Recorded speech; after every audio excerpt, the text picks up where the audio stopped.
Ok, graça e paz, irmãos. Vamos nós aqui de novo nessa terça-feira magnífica, concluindo assim o estudo da terça-feira passada. Então, qual é o estudo que nós estávamos lá na terça-feira? A manifestação pública do Messias, ou seja, Jesus entra no momento assim, mais esperado do seu ministério, que era se apresentar ao público, tá certo? E dizer a eles que o motivo pelo qual ele está vindo ou que ele veio ao mundo foi exatamente para morrer na cruz pelos nossos pecados. Ok, irmãos? E olha, ali ele reúne a todos, eles atraem todo mundo, sacerdotes, anciões, mestres, gregos, romanos. Ele atrai tudo para si e assume aquela responsabilidade do qual lhe foi confiada pelo Pai. Ok? Mas hoje, nós vamos ver nessa terça-feira o zelo do Messias. Deixa eu ler só aqui para o irmão entender isso aqui. Olha, Mateus 11, ok? Versículos de 15 em diante diz assim a palavra do Senhor. E vieram a Jerusalém, e Jesus, entrando no templo, começou a expulsar os que vendiam e compravam no templo, e derrubou as mesas dos cambistas, as cadeiras de que vendiam pombas, e não cometia que alguém, na verdade, levasse algum vaso pelo templo. E os ensinava, dizendo: não está escrito, a minha casa será chamada por todas as nações casa de oração, mas vós a tendes tornados em covis de ladrões. Olha aqui, querido, que lição fantástica, né? Então, nessa manifestação pública, quando Jesus chega lá no templo, tá certo? Nós percebemos aqui três verdades. A primeira verdade é o propósito da casa de Deus, casa de oração. Não é convite de ladrão, não é comércio, como eles fizeram. E Jesus ali, olha, faz aquela limpeza, derruba tudo, expulsa todos e permanece ali o objetivo da casa de Deus, que é casa de oração. Em segundo lugar, a secularização da casa. Presta atenção aqui, irmãos. Nessa secularização da casa, o templo estava se transformando no mercado, numa praça de comércio. O tempo ia passando e a turma ia lá, cada vez mais fazendo uma feira na casa de Deus. O século por século, dia após dia, então estavam se afastando do propósito da casa de Deus, tá certo? Então, o templo havia perdido, na verdade, o seu propósito.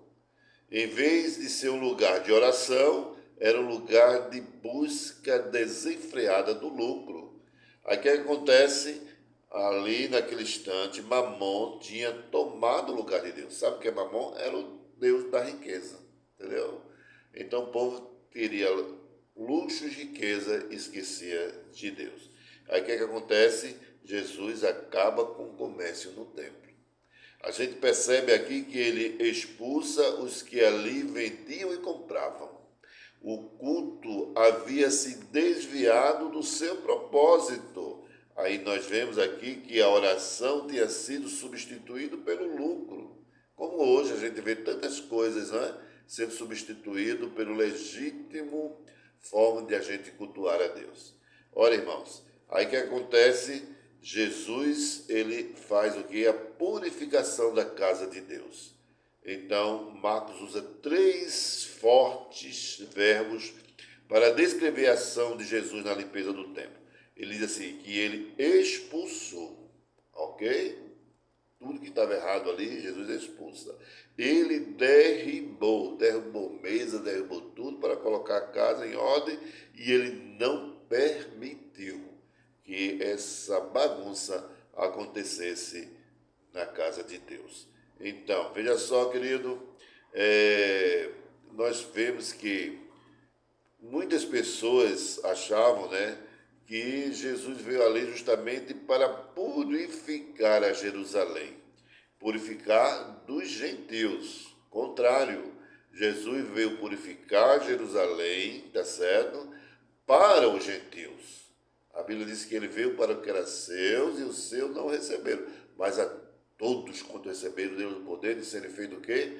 Filhos de Deus. Olha, aí está certo o propósito pelo qual Deus fez. Deus vem unir a todos, irmãos. Gentios, aquelas pessoas que não eram de Deus, e só eram os judeus. Aí Jesus para os judeus, para os gentios, para mim, para você, para todos aqueles que na verdade creem, tá certo? Aí Jesus faz justamente essa purificação do templo para receber a todos. Aí vemos aqui a autoridade de Jesus. Olha, a autoridade do Messias, tá certo? Perguntaram para Jesus, qual a autoridade, Jesus, que você está fazendo essas coisas? Expulsando demônio, está pegando, chegando aqui, derruba todas as cadeiras, os que estão roubando. Que autoridade você faz? E Jesus pega para outra pergunta a ele, não é? João Batista, não é? Quando ele estava aqui, ele batizava, ele pregava com que autoridade? Olha, irmãos, aqui a gente vê nesse texto destacamos alguns pontos importantes. Em primeiro lugar, era um plano maligno, né? Os principais sacerdotes e escribas, em vez de se arrependerem, não é? Eles endureceram cada vez mais o coração, ok? Em vez de obedecer ao Messias, tramaram a sua morte. Olha aí a segunda questão. Segundo lugar, uma pergunta maliciosa. Os líderes do templo e do culto buscavam um meio para acusarem o Messias. Eles não estavam querendo, era um motivo, né, para encontrar uma causa legítima para condenarem Jesus à morte. Mas não encontraram, ok? Também a gente vê aqui, em terceiro lugar, uma contraproposta corajosa. A pergunta de Jesus não foge do foco. O batismo de João tinha tudo a ver com a autoridade de Jesus, né? Então, o batismo de João era da onde? Do céu ou da terra?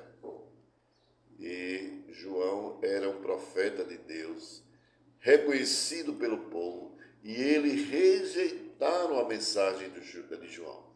Então, se ele respondesse, né, que não, aí o que aconteceria aqui? Então, o povo os condenaria. Se eles respondessem sim, estariam reafirmando a autoridade divina. Aí o que acontece? Eles ficam calados, não sei. Então, aí o que acontece agora? Em quarto lugar, né, uma farsa dolorosa. Os principais sacerdotes, escribas e anciões, encurralados pela pergunta de Jesus, preferiram mentir para não enfrentar a verdade. Então, eles abafaram a voz da consciência, taparam os ouvidos à verdade e mergulharam nas sombras expressas da hipocrisia. E por fim, irmãos, em quinto lugar, uma firmeza gloriosa. Jesus, na verdade, não entrou numa discussão infrutífera com os inimigos, nem perdeu tempo com as suas perguntas fúteis. Não é? Tem coisa que não vale a pena você estar discutindo. Fica quieto, deixa Deus agir, deixa Deus trabalhar, Deus está no controle. Irmão, isso é um resumo aqui, né? Mas hoje à noite, né? Quer dizer, digo hoje, terça-feira, tá certo? Dia 5, amanhã. É um estudo magnífico para a gente ali, olha, trocar as ideias, né? Os anciões estão, aliás, anciões não, os facilitadores estão ansiosos para recolher os irmãos na casa dos anfitriões para a gente estudar esse magnífico estudo, ok? E olha, eu garanto a você uma coisa, que esse estudo, ele é para a honra e glória do Senhor Jesus. Posso contar com você? Então, até amanhã, sem falta, no PG mais próximo da tua residência. Que Deus nos abençoe. Amém.